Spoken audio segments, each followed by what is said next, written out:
Oh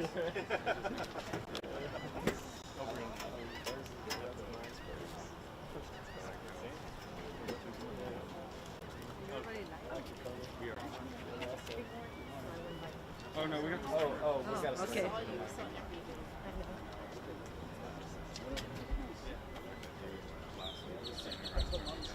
Oh, I know.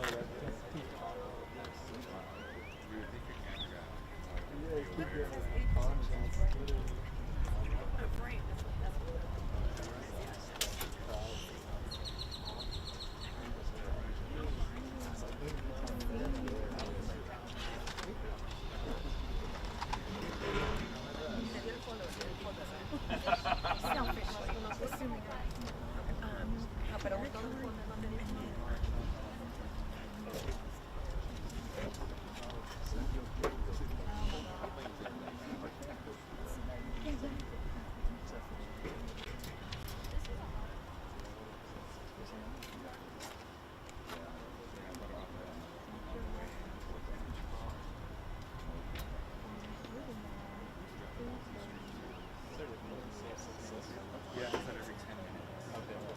So it's like on a different piece. Yeah, if you were to put it in your computer, yeah, it would like pull it to the It's kind of lame, but Hi, Michael.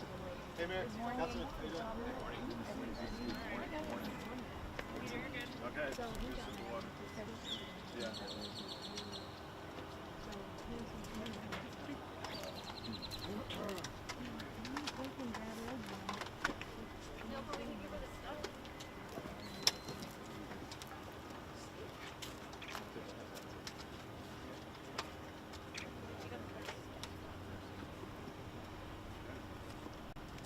Okay, great. We're ready to start. Thank you for your patience. And so, good morning, everyone. I am Peter Zanoni, the city manager for the city of Corpus Christi. And before we begin, I want to thank the media that's here today covering this very important story for the region. The city's, one of our business principles is transparency, openness, and inclusion. And we have our own channels to help keep the community engaged and informed, but we rely on the media as well. So we want to thank the print media, electronic media, and our news stations that are here this morning covering the story. So today we're here to provide you an update with our water situation. Our combined western reservoir levels, as we know, have been continuously dropping. Yesterday, as we do each week, we met with the National Weather Service. We have a weekly briefing to see the short, near, and long-term forecast. And their forecast for all three of those, the near, short, and long-term, does not show significant rain for the region, which is a problem. So as we are aware, the city has been in stage 1 water restrictions since June 14, 2022. That's 636 days. It's almost 2 years we've been in stage 1. That is because of a severe drought in the Nueces River watershed that feeds our biggest supply of water. So Lake Corpus Christi and Choke Canyon fell below 40% on Sunday. They've been in that range. Actually, they fell below 30%. They have been below 40% in that stage 1 for that 636 days. So now we are below that 30%, and we gave the community and ourselves kind of a little bit more leeway, where Sunday, when we dropped to 29.9%, we said let's give it one more day just to make sure. Sometimes wave action and wind can have an impact on the reading barometers. But yesterday, again, we're at 29.9%, 29.4%. So we are now going to follow what's in the City Council approved drought contingency plan, and that is to activate stage 2 water restrictions. So with this press briefing here today, this is the official declaration of stage 2 water restrictions for the city of Corpus Christi, and also for our partners who buy water from us, and Drew will talk about how they will follow stage 2 water restrictions. As the drought management plan requires, I have been in constant contact with the city council, and so this is not my decision alone, but rather in consultation with the mayor and the city council, and it's consistent with approved council policy in that drought management plan. So let's just remind ourselves what stage 2 water restrictions are. And so The biggest change is the use of irrigation systems. And we know it's not just residential homes that use irrigation systems. It's multifamily complexes, it's commercial properties, it's even industrial users. Our large volume users have irrigation systems to keep their facilities green with landscaping. So the change is that right now we're in once a week watering with stage 1 with an automatic system. The stage 2 water restrictions will be once every other week. So 2-week span before you can re-irrigate your landscaping. There is a schedule online that you can access to see when is my every other week watering. And you can look at cctexas.com to figure that out because it's different depending on if you have commercial, residential. So, you know, the residential is easier because you water when you put out your trash. But for commercial or a large volume user, they don't have city service. So we encourage everyone to go to cctexas.com or call 311 to see when is your day to water every other week. We also, as Drew will mention, we're relying on our private partner, our partners, not private, our partners who buy water from us to follow suit. And they have done this before without any issue. And so we're confident that they will do the same. That includes San Patricio Water District, Nueces County Water Control and Improvement District number 3, Nueces County Improvement and Control District number 4, Violet Water Supply Corporation, and cities who are here with us today, including Alice, Beeville, and Mathis. So the city will continue as we have, especially in the past 2 years, to provide additional education and outreach to the community. We know that people can forget about when is my watering day. They can forget we're in stage 2. They could leave town. Anything could happen. So we will continue to educate the community on the severity and the requirements of the stage 2. However, after a few chances, maybe if persons forget once and we remind them, and a second time maybe, after several times of violating the stage 2 water restrictions, we will have the ability to issue a citation up to $500 per occurrence. So rainfall will need to replenish our reservoirs in order to get out of the stage 2 water restriction that we're in today. And today we're just below 30%. Based on council policy, we need to get above 40% to get out of stage 2. So we're hopeful that will happen in the near future. We know that April and May historically are good months for rain for the region. However, as I mentioned, that forecast puts a little bit of a damper on that. The point is we may be in stage 2 for some time to come.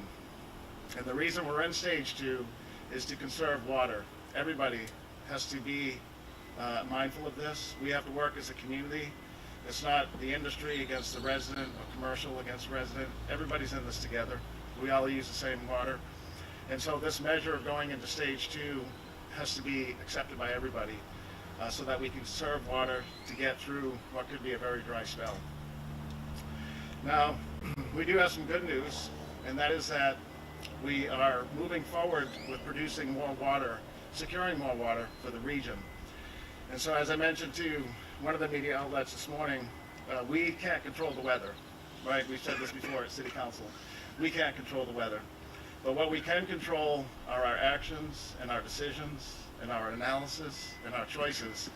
And so we are confident that the City Council will continue to make the right decisions to bring more water to the region. And so let me remind you of some of those projects that are underway with the analysis and action at City Council. That includes improvements right here behind me at our own Stevens water treatment plant. In fact, next Tuesday at City Council, there's an $80 million project to do a significant enhancement to the treatment plant. So improvements to the treatment plant, improvements to the Mary Rose pipeline, over time will bring an additional 30 million gallons to the region, to our supply. 30 million gallons by making improvements to the Mary Rose pipeline and the treatment plant behind me. This will take resources, financial resources. It may mean a rate increase, but we need more water. Now, secondly, and maybe even more importantly, is seawater desalination. The City Council took historic votes in the past 2 months to accelerate this project more than ever before. That is the Inner Harbor Seawater Desalination Project. that will produce 30 million gallons of water. We are in a 6-7 month time frame to select a design builder who will be selected to design and then build the plant, bringing 30 million gallons of fresh water to our region. Additionally, we know the City Council approved a long time ago a second site location, and that is the La Quinta site, and that is in the permitting process. In fact, there's a public hearing coming up, and that will produce 40 million gallons once that project's brought online. That's a longer term project, but the planning is underway and the permitting process is underway. Thirdly is Evangeline groundwater. The city has been for close to 2 years working in earnest with the Evangeline group to have access to 24 million gallons of water from that groundwater source in 2 different phases, 12 million and then additional 12 million. So in summary, the city is looking at 4 new water sources when you consider the 2 seawater desalinization projects, the Evangeline groundwater project, and improvements to the Mary Rose and the Owen Stevens. When you total all those up, like Michael Gibson did recently, that's 125 million gallons of water, more than what we have today. That's double what we have today. But we are confident based on the growth that we see, based on the prospects who we talk to almost weekly, that we need that water. And today is indicative of that, entering stage 2. As I said just yesterday, nobody wants to be in stage 1, nobody wants to be in stage 2. We're in the water planning, production, distribution business. We don't want to tell our customers you can't use water. And so we have to continue to be strong in making right decisions. We have to continue to provide good information to the City Council, who ultimately has to approve a lot of these initiatives to move forward. So with that, in closing, I did want to highlight one other important aspect to our water, and that's our people.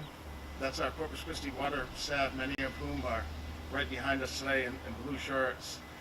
I want to remind those that are here today in the region that our team from Corpus Christi Water produce fresh, reliable, superior rated water every day for over 500,000 people. They are the true professionals who are highly credentialed and highly certified to do this type of work. It's often taken for granted. We want to come to Owen Stevens today. This is the city's only water treatment plant. But the team that's behind me are remarkable in their skill and remarkable in their commitment to water production and to the region. So I want to thank them personally this morning and let them know that we have high confidence in them and we continue to rely on them every day. So with that, let's have Mayor Guajardo come up. She's going to say a few words as well. I also want to recognize Councilman Barrera, City Council District 3. He is one of our council members that made it here this morning. Thank you, Councilman. Mayor? Thank you.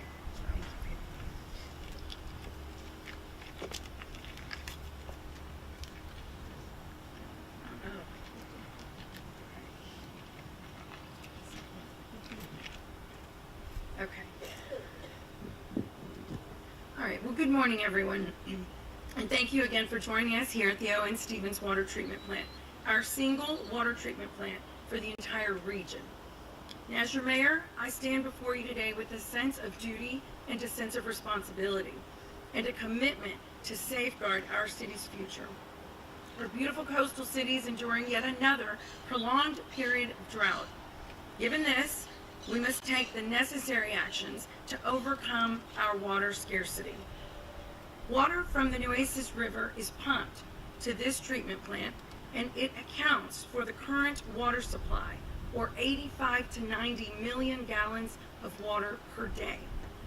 Today, the combined capacity for our reservoirs to the west that feed the Nueces River stand at 29.9%. So this places, as you just heard, it places us well into stage 2 drought conditions, and it puts our community in a situation that is not sustainable long term. We must act swiftly and decisively to ensure a sustainable water supply for us today and for generations to come. In a moment, you'll hear from our COO of Corpus Christi Water, Drew Molly, with some more details and specifics on our situation.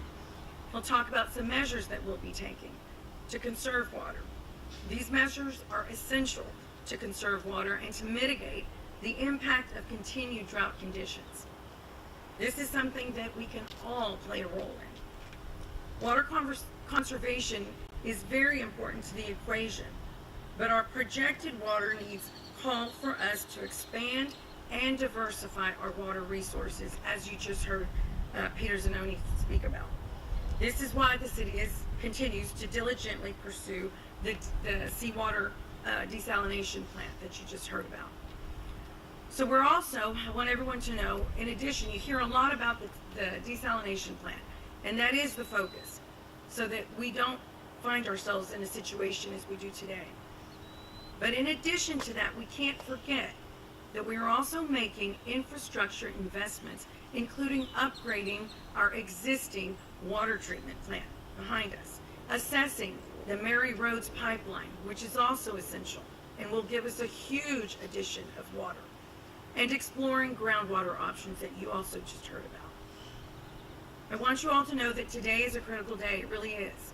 We stand at a crossroads here in Corpus Christi, and my hope is that we can unite in our commitment to water conservation, continued resilience, and of course building and continuing to diversify our water resources and our water supply.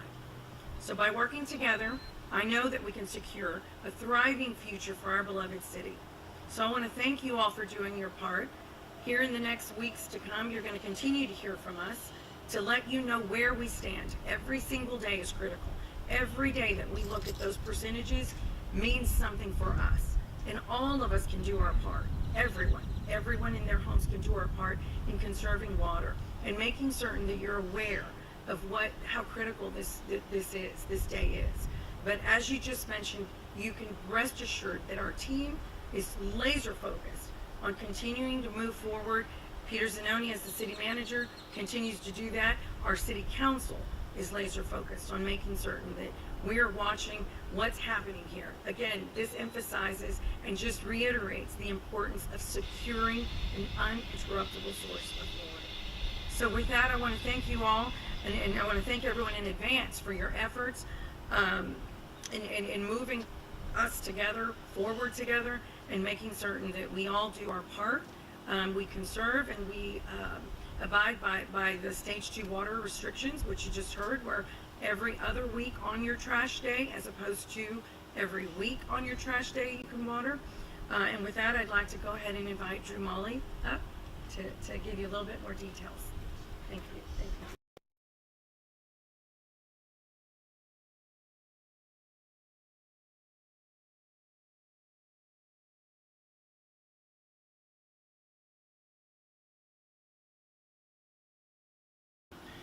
Our group's number one goal is to provide safe, reliable drinking water to our community. Our entire drinking water system, as we've just talked about, depends on rainfall to keep our lakes and rivers full, and this is simply not occurring. Today is a reminder of how important it is to secure other supplies of water besides water from lakes and rivers. Lakes and rivers depend on rainfall to fill them. We are not collecting enough rainfall to sustain the supplies we need to live and grow. The levels of our current water supplies in the Nueces River Basin are at some of the lowest historical levels we have ever seen for the first time this year. At a time when seasonally these reservoirs should be more full, they are not, which means we are entering the summer season with far lower water supplies than where we have stood in previous decades. As a city, we have invested almost 2 decades of discussion and research into securing a drought-proof water supply like that from seawater and groundwater sources. Now is the time to aggressively implement these new supplies with more vigor and tenacity than ever before. We know that our city has partners across the region to help us deliver water, whether it's raw water or treated water. I would like to recognize a few of these folks that are here today. So actually sitting in the front row, we have Cedric Davis. He's a city manager with the city of Mathis. We have Scott Mack. Where is Scott? I saw Scott earlier. Scott's sitting in the second row. He's our district manager for the Water Control and Improvement District for District 4. We have Brian Williams for San Patricia Municipal Water District. And then finally we have Michael Esperza, city manager for the city of Alice. So really appreciate y'all being here today as partners with us. We recognize that the city of Corpus Christi, we have an awesome responsibility, and I know you feel the same. And we look forward to working collaboratively even more with you going forward. And in fact, I think it's important to note that in fact next week we've got a meeting where we're going to meet at the Wesley Seals Dam, and we are going to talk about a number of projects that are important to all of us, not to mention the fact that we will work hard to increase even more the collaborative spirit that we have amongst ourselves. So we look forward to that meeting next week. I'd also like to recognize a few other regional partners who we work with often. They aren't here today, at least I don't think they are here, but the South Texas Water Authority, Violet Water Supply, the Robstown Water District, Water Control Improvement District 3, and then of course the City of Beeville. We would also, of course, like to recognize and thank our partners at the National Weather Service, who offer a tremendous amount of expertise to our city teams when it comes to weather prediction and forecasting. As the city manager described, Stage 2 water restrictions apply to outdoor watering use. Automated irrigation activities are limited to once every other week on trash pickup days. We know that as a region, we are all in this together. As stated earlier, we have some of our regional water partners with us today, and I think it's imperative that we all hold each other accountable to ensure that our customers follow our respective drought contingency plans. We didn't get here today alone, and we're not going to solve the challenges of today alone either. It will take continued leadership and hard work from all of us, but we can and we will secure more supplies of water for our community and for our region. And with that, I just want to say a big thank you for everybody being here today, and that concludes our remarks for today. Thank you.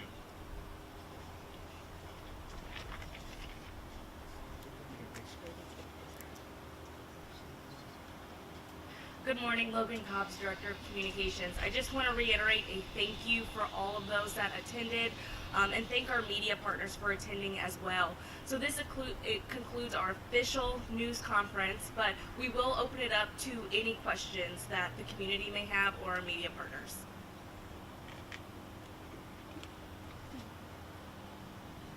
All right, hearing no questions, that does conclude our news conference, and all of our speakers will be available for questions and interviews afterwards. Thank you.